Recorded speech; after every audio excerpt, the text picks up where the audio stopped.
In today's video, I'm going to teach you how to export video from Renderforest. By the end, you'll know exactly where to go, what to click, and which settings to choose so your video looks great wherever you share it. First, open the Renderforest homepage in your browser. Make sure you're signed into the correct account, and for the smoothest experience, use an up-to-date browser like Chrome or Firefox.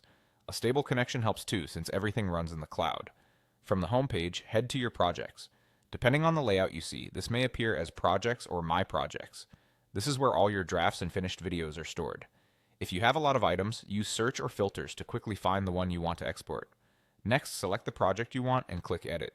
This opens the video in the editor so you can make any last-minute adjustments. Take a moment to check your titles, logos, colors, and transitions.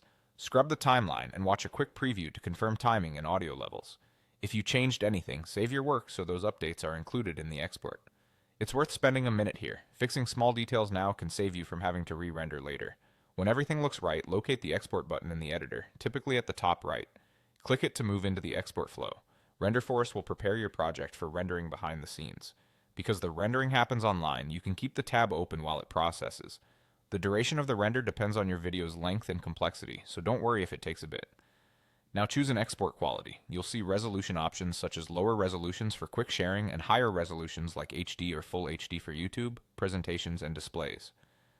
Higher resolutions produce sharper results but larger files and longer render times. If you're posting to social platforms or sending quick previews, a lower resolution can be fine. For client work or big screens, go with the highest quality available to you.